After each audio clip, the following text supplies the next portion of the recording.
नमस्कार दोस्तों। Question bank के इस सेशन में फिर से एक बार आपका स्वागत है, जिसमें हम आज देखने वाले हैं बिहार पुलिस के लिए कुछ बिहार स्टैटिक्स क्वेश्चन। तो इस सेशन में कुल मिलाकर 60 क्वेश्चन है जो कि बिहार से संबंधित है, बिहार के वर्तमान और भूत और बिहार के स्टैटिक्स से संबंधित है। तो चलिए स्टार्ट करते हैं सेशन को और देखते हैं क्या है हमारे आज के प्रश्न। पहला प्रश्न है हमारा, बिहार राज्य का गठन कब हुआ था?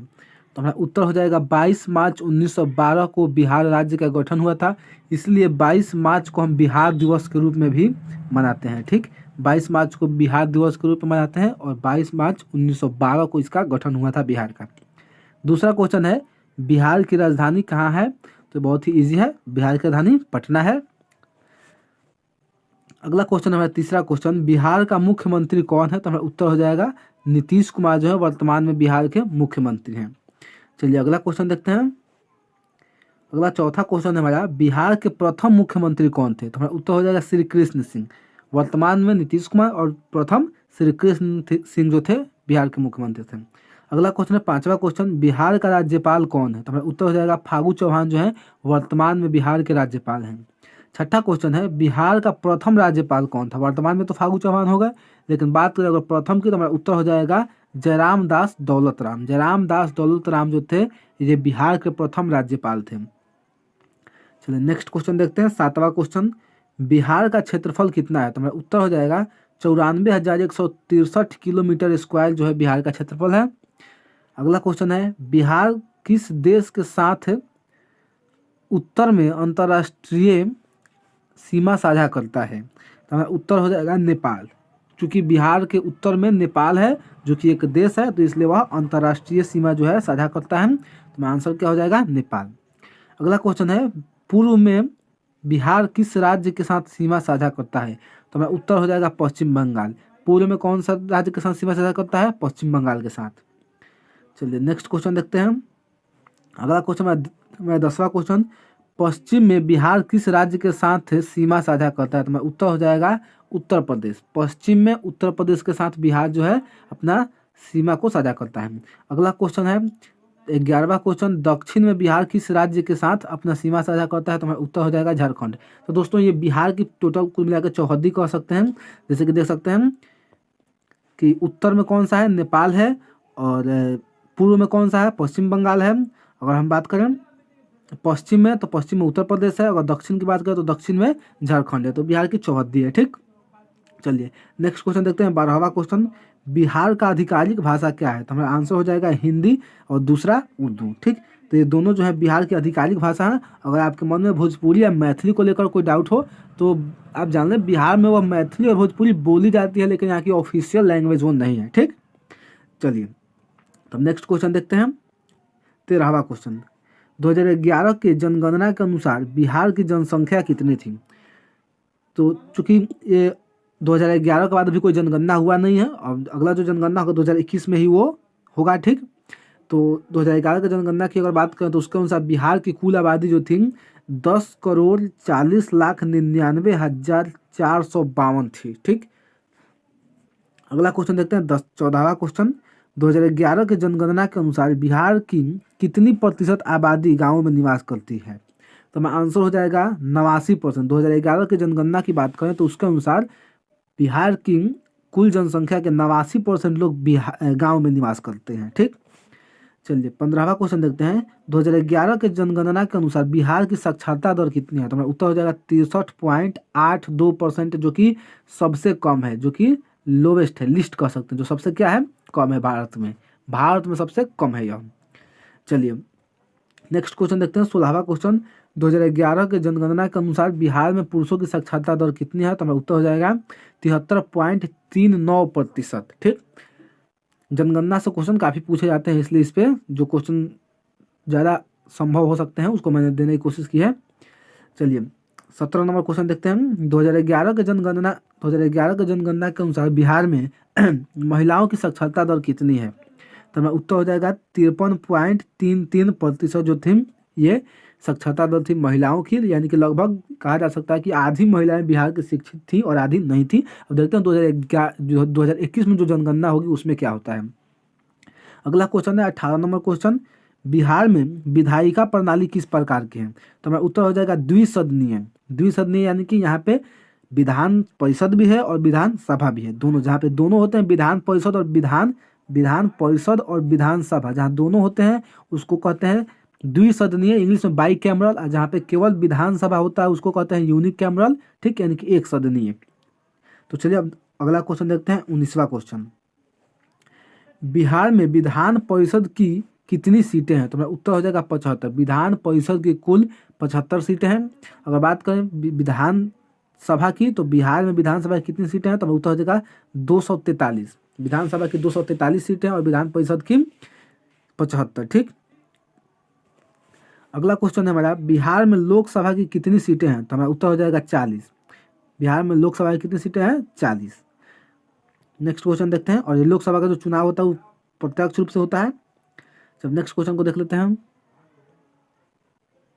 22वां क्वेश्चन, बिहार में राज्यसभा की कितनी सीटें हैं? तो हमारा आंसर हो जाएगा 16, ठीक। तो विधान परिषद की बात करें अगर, विधान परिषद की तो 75, विधानसभा की बात करें तो 243, लोकसभा की बात करें तो 40 और राज्यसभा की बात करें तो 16 सीटें बिहार में है, ठीक। इन चारों का आप याद रखिएगा, बहुत ही ये वेरी वेरी इंपॉर्टेंट है, ठीक, इसको याद रखिएगा। चलिए नेक्स्ट क्वेश्चन देखते हैं हम, बिहार का उच्च न्यायालय कहाँ है? तो हमारा उत्तर हो जाएगा पटना में। बिहार का जो हाई कोर्ट है पटना में है। 24वां क्वेश्चन है, पटना उच्च न्यायालय की स्थापना कब हुई थी? जो पटना उच्च न्यायालय, पटना हाई कोर्ट है, उसकी स्थापना कब की गई थी? तो यह अंग्रेजों के समय में ही 3 फरवरी 1916 ईस्वी को इसकी स्थापना कर दी गई थी, ठीक। तो हमारा उत्तर हो जाएगा 3 फरवरी 1916। चलिए नेक्स्ट क्वेश्चन देखते हैं अब, 25वां क्वेश्चन, बिहार का राजकीय पशु क्या है? तो हमारा उत्तर हो जाएगा बैल। 26वां क्वेश्चन है, बिहार का राजकीय पक्षी क्या है? तो हमारा उत्तर हो जाएगा गौरैया। ये इजी क्वेश्चन है। अगला क्वेश्चन 27वां क्वेश्चन, बिहार का राजकीय वृक्ष क्या है? तो आंसर हो जाएगा हमारा पीपल। चलिए नेक्स्ट क्वेश्चन देखते हैं अब, 28वां क्वेश्चन, 2011 के जनगणना के अनुसार बिहार का लिंग अनुपात क्या है? तो हमारा उत्तर हो जाएगा 918, ठीक। अगला क्वेश्चन 29वां क्वेश्चन देखें, ज्ञानपीठ पुरस्कार प्राप्त करने वाला प्रथम बिहारी कौन था? तो हमारा उत्तर हो जाएगा रामधारी सिंह दिनकर। रामधारी सिंह दिनकर बहुत ही एक महान कवि हुए, ठीक, और इन्हीं को प्रथम बिहारी थे जिनको ज्ञानपीठ पुरस्कार से सम्मानित किया गया था। इनका एक कविता था जो कि कुछ इस प्रकार था कि सिंहासन खाली करो कि जनता आती है, वो काफ़ी प्रसिद्ध हुआ था इमरजेंसी के समय में, जो कि इंदिरा गांधी के खिलाफ लगाया गया था, ठीक। तो ये बहुत ही महान कवि रहे हैं रामधारी सिंह दिनकर। तो अब नेक्स्ट क्वेश्चन देखते हैं, 30वां क्वेश्चन, तिनकठिया आंदोलन कहाँ प्रचलित है? यानी कि तिनकठिया आंदोलन कहाँ हुआ था? तो हमारा उत्तर हो जाएगा चंपारण में। और इसके नेता कौन थे? तो राजकुमार शुक्ल जो थे, इनके नेता थे जिन्होंने गांधी जी को सत्याग्रह करने के लिए चंपारण में बुलाया था, ठीक। चलिए नेक्स्ट क्वेश्चन देखते हैं अब, 31वां क्वेश्चन, एशिया का सबसे बड़ा पशुओं का मेला कहाँ लगता है? तो हमारा उत्तर हो जाएगा सोनपुर में। 32वां क्वेश्चन है, पटना गोलघर का निर्माण किस गवर्नर जनरल के समय हुआ था? तो हमारा उत्तर हो जाएगा वारेन हेस्टिंग्स के समय। वारेन हेस्टिंग्स के समय यह गोलघर का निर्माण हुआ था, जो कि अनाज रखने के लिए, जो कि स्टोर रूम के रूप में इसका प्रयोग किया जाता था। अगला क्वेश्चन हमारा, पटना गोलघर का निर्माण कब हुआ था? तो हमारा उत्तर हो जाएगा 1786 ईस्वी में इसका निर्माण पूरा हुआ था। ये बनने की शुरुआत लगभग 1700 लगभग 70 के आसपास ये बनना शुरू हुआ था। इसको लगभग 16 साल लगे बनने में, ठीक। इस बात को भी याद रखिएगा। इसका निर्माण पूर्ण हुआ था 1786 ईस्वी में। नेक्स्ट क्वेश्चन देखते हैं, 34वां क्वेश्चन, गांधी म्यूजियम की स्थापना कब हुई थी? तो हमारा उत्तर हो जाएगा 1967 ईस्वी में गांधी म्यूजियम की स्थापना की गई थी। नेक्स्ट क्वेश्चन है 35वां क्वेश्चन, बिहार की यात्रा करने वाला प्रथम विदेशी यात्री कौन था? मेगास्थनीज। उत्तर हो जाएगा मेगास्थनीज, जो कि चंद्रगुप्त मौर्य के दरबार में आया था। इसको भेजा कौन था? इसका उत्तर अगर आप कमेंट बॉक्स में दे तो बहुत अच्छा लगेगा, ठीक, कि मेगास्थनीज को भारत में भेजा किसने था, ठीक, ये किसका राजदूत बनकर आया था। चलिए नेक्स्ट क्वेश्चन देखते हैं, 36वां क्वेश्चन, बिहार का सबसे ठंडा या गर्म जिला कौन सा है? तो हमारा उत्तर हो जाएगा गया। गया वो जिला है जो कि सबसे ठंडा भी है और सबसे गर्म भी है। चलिए नेक्स्ट देखते हैं हम, 37वां क्वेश्चन, किस नदी को बिहार का शोक कहा जाता है? तो उत्तर हो जाएगा कोसी। कोसी नदी को बिहार का शोक कहा जाता है क्योंकि अपना रास्ता हमेशा बदलते रहती है, जिसके कारण बाढ़ का खतरा बिहार में हमेशा बना रहता है, इसलिए इसको बिहार का शोक कहा जाता है। अगला क्वेश्चन देखते हैं हम, और तीसरा क्वेश्चन 1857 ईस्वी के विद्रोह के समय बिहार में क्रांतिकारियों का नेतृत्व किसने किया था? तो हमारा उत्तर हो जाएगा बाबू कुंवर सिंह, जो कि भोजपुर आरा के एक बहुत बड़े जमींदार थे, और इन्हीं के नाम पर छपरा आरा एक पुल बना है, ब्रिज बना है, इन्हीं के नाम पर यह ब्रिज बना हुआ है, इन्हीं का नाम रखा गया है इस ब्रिज का। ठीक, तो हमारा उत्तर क्या हो जाएगा? बाबू कुंवर सिंह जो थे 1857 के विद्रोह के समय बिहार में क्रांतिकारियों के नेता थे।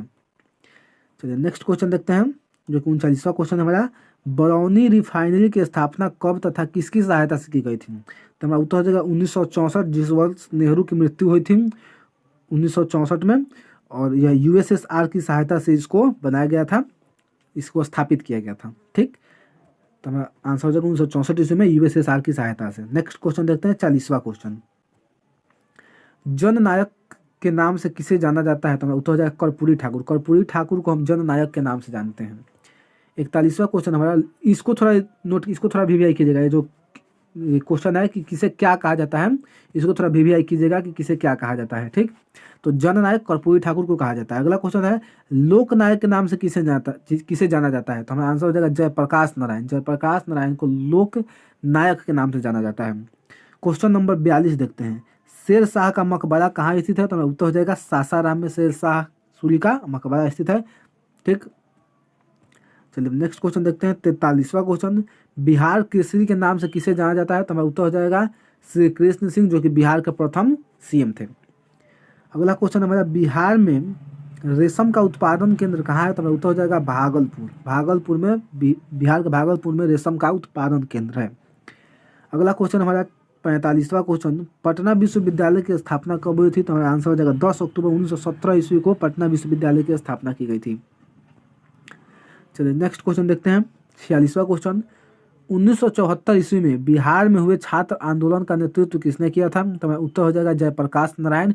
इस छात्र आंदोलन में आज बिहार में जितने भी बड़े बड़े नेता हैं, जैसे लालू प्रसाद यादव हो गए, सुशील कुमार मोदी हो गए, और थे नीतीश कुमार हो गए, रामविलास पासवान हो गए, जितने भी बड़े बड़े नेता जो नाम सुनने को मिलता है, सभी इस आंदोलन में शामिल थे। ठीक, ये छात्रों का आंदोलन था, जो कि इन छात्रों के आग्रह करने पर जयप्रकाश नारायण ने इस आंदोलन का नेतृत्व करने को राजी हुए थे ये।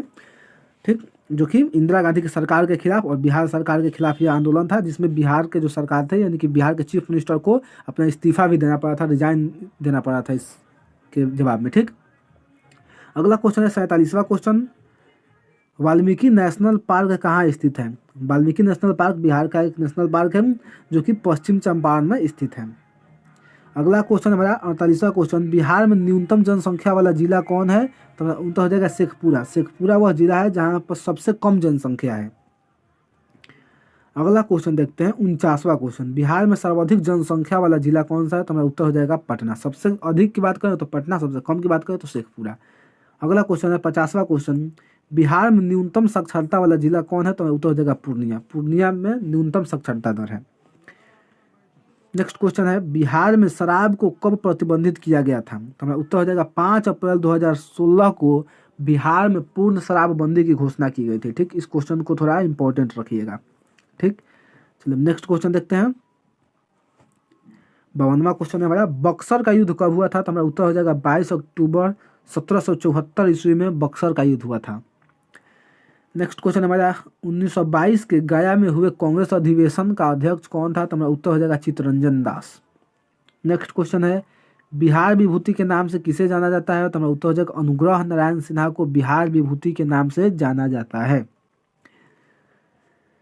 चलिए नेक्स्ट क्वेश्चन देखते हैं, महात्मा गांधी सेतु का निर्माण कब हुआ था? तो हमारा उत्तर हो जाएगा 1982 से महात्मा गांधी सेतु का निर्माण पूरा हुआ था। ठीक, ये बनना शुरू हो गया था लगभग 70 के आसपास, लेकिन पूरा का हुआ तो 82 में जाकर।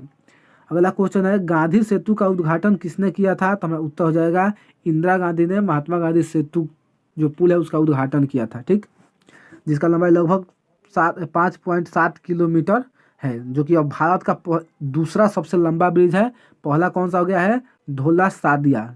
ठीक, ढोला सादिया, या इसको दूसरे नाम से जाना जाता है भूपेन हजारिका ब्रिज, जो कि असम में है। ठीक, तो भारत का सबसे लंबा ब्रिज ये है और दूसरे नंबर पर अब ये हो गया है। ठीक, चलिए तीसरा क्वेश्चन देखते हैं, सॉरी 57वां क्वेश्चन देखते हैं। नेक्स्ट क्वेश्चन, बिहार के प्रथम हरिजन मुख्यमंत्री कौन थे? तो हमारा उत्तर हो जाएगा भोला पासवान शास्त्री। भोला पासवान शास्त्री जो थे ये बिहार के प्रथम हरिजन मुख्यमंत्री थे। इस क्वेश्चन को भी कीजिएगा, ठीक, ये बहुत इंपॉर्टेंट है। चलिए आज का आखिरी स्लाइड देख लेते हैं हम। क्वेश्चन हमारा, मुख्यमंत्री खाद्य सुरक्षा योजना की शुरुआत कब हुई थी? तो हमारा उत्तर हो जाएगा 8 मार्च 2011। नेक्स्ट क्वेश्चन हमारा, बिहार के छपरा में बने आईटीबीपी कैंप का उद्घाटन किसने किया था? तो हमारा उत्तर हो जाएगा राजनाथ सिंह, जो कि 2018 में किए थे, जो कि बिहार के छपरा के जलालपुर में स्थित है और ये 70 एकड़ में यह है, 70 एकड़ में यह फैला हुआ है, ठीक। चलिए अब आज का आखिरी क्वेश्चन देख लेते हैं। किस योजना के तहत बिहार में 12वीं पास छात्राओं को 10,000 रुपये आवंटित किए जाते हैं? तो उत्तर हो जाएगा मुख्यमंत्री कन्या उत्थान योजना। चलिए इस योजना के बारे में अच्छे से जान लेते हैं। मुख्यमंत्री कन्या उत्थान योजना जो है बिहार सरकार की योजना है, जिसके तहत अगर आपके घर में कोई बेटी जन्म लेती है तो जन्म के स्थान पर at the birth time you will get 5,000 rupees, यानी कि अब जब वो जन्म लेती है तो आपको उसको मतलब 5,000 रुपये उसको मिलेंगे, ठीक है। दूसरा, इस स्कीम के तहत अगर आपकी बेटी इंटर पास करती है, ठीक, इंटर पास करती है यानी कि 12वीं पास करती है और वह शादीशुदा नहीं है यानी कि अनमैरिड है, तो उसको मिलेगा 10,000 रुपये इस योजना के तहत। तीसरा स्टेप है कि अगर आपकी बेटी, तीसरे स्टेप में अगर आपकी बेटी जो है ग्रेजुएशन करती है, ग्रेजुएशन, तो वहाँ पे इसको 25,000 रुपये सरकार आवंटित करेगी, जो कि भी हाल ही में लागू हुआ है, ठीक। तो इस बात को याद रखिएगा, जन्म स्थान के समय 5,000 और इंटर पास करने पर 10,000 और ग्रेजुएशन पास करने पर 25,000 इस योजना के तहत दिया जाता है, ठीक। तो दोस्तों ये सेशन हमारा टोटल रहा बिहार के ऊपर, जो कि बिहार के कुछ स्टैटिक और कुछ इतिहास और कुछ अलग और भी चीज़ें भौगोलिक चीज़ों को भी बताने का प्रयत्न किया हूँ। तो उम्मीद है आप लोगों को ये सेशन अच्छा लगा होगा। और अगर आप बिहार पुलिस के लिए सेशन देख रहे हैं तो अत्यंत आपके लिए आवश्यक होने वाला, कि चूँकि अगर बिहार से क्वेश्चन पूछेगा तो मुझे नहीं लगता कि इसके बाहर से कुछ पूछेगा। हो सकता है शायद कोई करंट अफेयर्स पूछ दे, बाकी अगर स्टैटिक्स में जाए और कुछ भौगोलिक रूप में जाए तो यही पूछने की संभावना है, ठीक। तो दोस्तों उम्मीद है आप लोग सेशन पसंद आया हो तो वीडियो को अधिक से अधिक लाइक कीजिए और अधिक से अधिक लोगों के पास शेयर कर दीजिए अपने दोस्तों के पास, ताकि वे भी इस वीडियो का फायदा उठा सके, वे भी इस क्वेश्चंस को देख सकें, ठीक। तो